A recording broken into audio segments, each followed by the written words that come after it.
WhatsApp को highs, क्या हाल है तुम लोगों का। लास्ट एपिसोड में हमने देखा था कि रूडो और जांका की लड़ाई चल रही थी, लेकिन वैसे से लड़ाई कुछ कह नहीं सकते क्योंकि जो जांका था वो रूडो की लंका लगा रहा था बहुत अच्छे तरीके से। और फिर वहाँ पे एंजिन आ जाता है और वो कहता है कि मुझे तुम दोनों को इंट्रोड्यूस कराने की जरूरत ही नहीं क्योंकि तुम पहले से ही दोस्त लग रहे हो यार। एंजिन इन सबको लेके पहुंचता है हेडक्वार्टर्स और जैसे ही ये अंदर जाने वाले होते हैं रियो कहती है अगली बार मिलते हैं हम रूडो कहता है इसे मेरे बाल खराब करने इतने पसंद है क्या। हेडक्वार्टर्स में घुसते ही रूडो कहता है डैम एंजिन, मुझे नहीं पता तुमने एक बैडी रख रखी है रिसेप्शन पे। वैसे ऐसा कुछ नहीं कहता वो, लेकिन एंजिन कहता है कि तुम्हें लेडी सामूई को अपना पोटेंशियल चेक करने देना चाहिए। तो रूडो कहता है हाँ कर लो भाई। और जैसे ही लेडी सामूई उसका पोटेंशियल चेक करती है, तुम्हें जानना है वो क्या देखती है? लो दिखा देता हूँ, ये देखती है वो, देखो। फिर लेडी सामूई बताती है कि जो रूडो है उसे शुरू से ट्रेनिंग करने की कोई ज़रूरत नहीं और इसकी फिजिकल एबिलिटी भी सही है, तो हमें इसे थोड़ा सा ट्रेन करना पड़ेगा। उसके बाद एंजिन कहता है कि चल भाई रूडो तो जब बॉस से मिला लाऊं।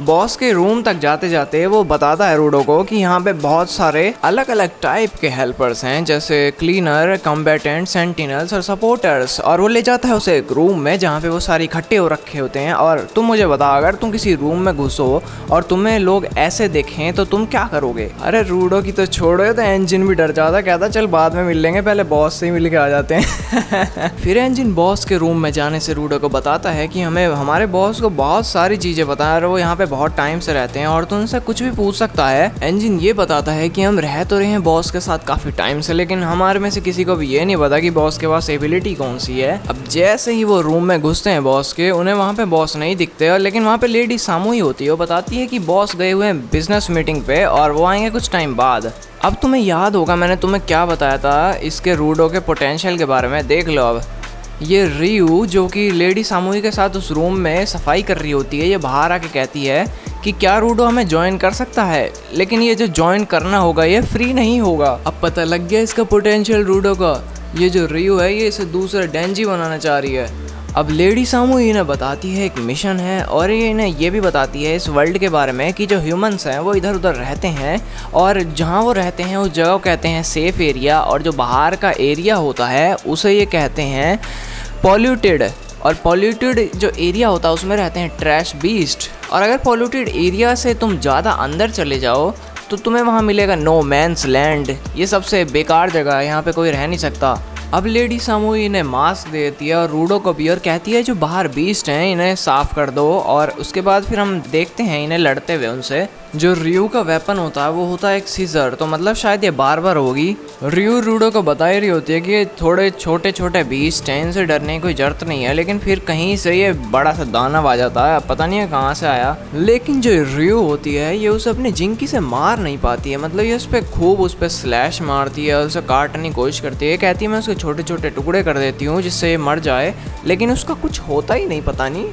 अब रियू उसके मॉन्स्टर के गले पे अटैक करती है जिससे वो मर जाता है और उसे एक वहाँ से जिंकी मिलती है किसी की। अब हमें नहीं पता ये जिंकी किसकी है क्योंकि हमें स्टोरी में बताया ये था कि जो ये मॉन्स्टर होते हैं ये जो चीज़ों के अंदर सोल होती है उनसे बनते हैं। उसके बाद हम देखते हैं हेडक्वार्टर्स में सब लोग पार्टी कर रहे होते हैं, लेकिन जो रूडो होता है वो काफ़ी उदास होता है। तो फिर जो सपोर्टिंग टीम का जो आदमी होता है वो उसे थोड़ा सा सपोर्ट देता, मतलब उसे समझाता है थोड़ा सा कि तुमने बहुत अच्छा करा और ये सब वगैरह वगैरह। इस पार्टी के अंदर हमें ये भी दिखाया जाता है कि जो रियो होती है वो जांका को बताती है कि ये टेल्ड बीस्ट के अंदर उसे क्या मिला था और उसे क्या लगता है। तो जांका पूछता है कि तुमने क्या करा उस जिंकी का। वो कहती है कि उसने बताया कि जो उसे जिंकी मिली थी उस बीस्ट के अंदर से वो उसने भेज दी है अपने सीनियर्स को जिससे वो उस पर रिसर्च कर सकें। उसके बाद हमें एक सीन दिखाया जाता है उस आदमी का, जो तुम्हें याद होगा कि रूडो को जिसने ट्रक में बंद कर दिया था और जो वो उसे मारने आ रहा था, लेकिन रूडो ने उल्टा उसे ही पेल दिया था। उसी से कोई काली कॉस्ट्यूम वाला आदमी उससे कुछ पूछ रहा होता है कि जो इंसान आसमान से गिरा था वो कहाँ पे है। वो कहता मुझे नहीं पता। तो फिर वो कहता है कि वो कैसा दिखता है, तो वो बताता है कि उसके ऐसे ऐसे वाइट बाल हैं और उसकी आंख के नीचे सर्कल है, ऐसा कुछ तो वो बताता है उसे। अगली सुबह एक नया मिशन मिलता है इन सबको। ये जो रिसेप्शनिस्ट होती है इन्हें बताती है कि एक मर्चेंट है वो एक कार्गो को शिफ्ट कर रहा था और उस पर बीस्ट ने हमला कर दिया और वो बताती है कि लेकिन जो कार्गो था वो एक ह्यूमन था जो कि आसमान से गिरा था रूडो की तरह। अभी अजीब सा दिखने वाला मर्चेंट इन्हें लेके जाता है एक बिल्डिंग के पास। ये बताता है कि जो वो आदमी था, जो आसमान का आदमी था जिसे वो ट्रांसपोर्ट कर रहा था, वो इस बिल्डिंग में घुस गया है।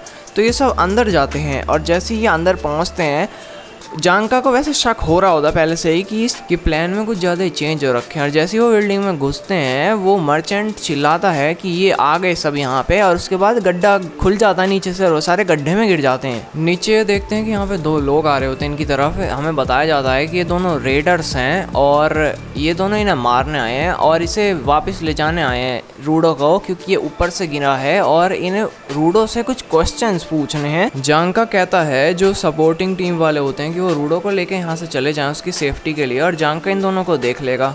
अब उनमें से जो लेडी होती है, लेडी से बहुत सारे अपने क्लोन्स बेचती है जो कि मड के बने होते हैं, मतलब मिट्टी के, और वो जांका उन सबको मार देता है। लेकिन किसी एक क्लोन में से निकल के वो जो आदमी होता है वो जांका को मारता है। ऐसी जांका काफ़ी बार पिटता है। उसके बाद उसे समझ आता है कि जो लेडी होती है वो एक शवल जैसा इंस्ट्रूमेंट यूज़ करती है। मतलब तुम्हें पता है शवल क्या होता है। और जो आदमी है जो उसके पार्टनर है, मतलब वो यूज़ करता है स्नो शूज़, मतलब जो शूज़ होते हैं जो स्नो पे चलना आसान बना देते हैं, वो यूज़ करता है।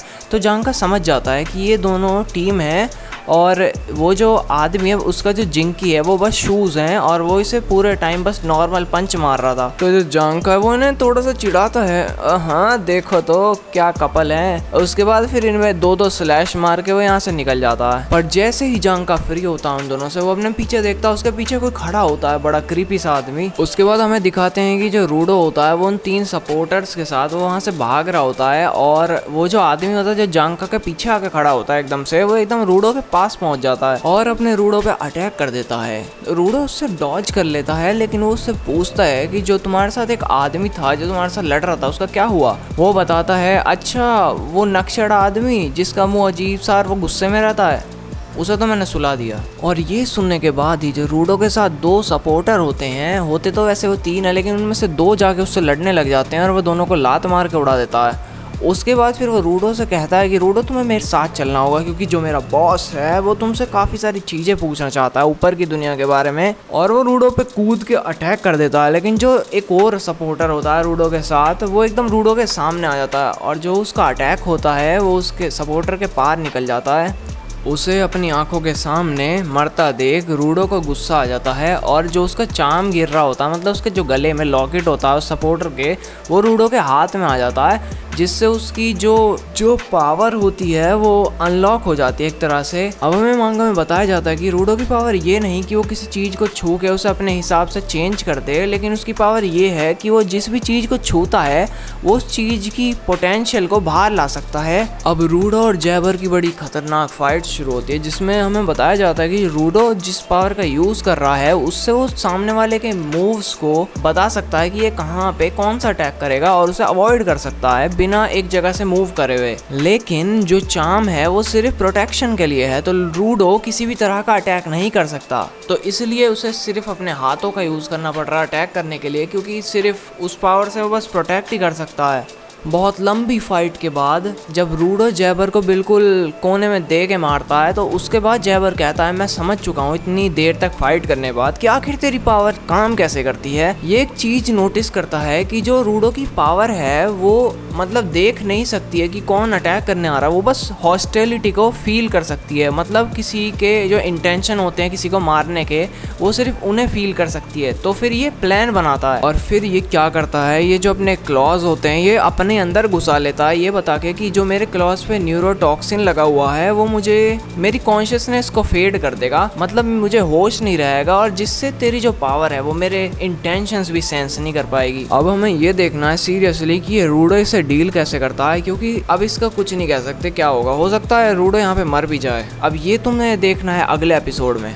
अब अगर आज का एक्सप्लेनेशन तुम्हें अच्छा लगता है तो इस वीडियो को लाइक करो और सब्सक्राइब करो, और मैं मिलता हूँ तुम्हें नेक्स्ट वीडियो में। तब तक के लिए बाय को गाइस।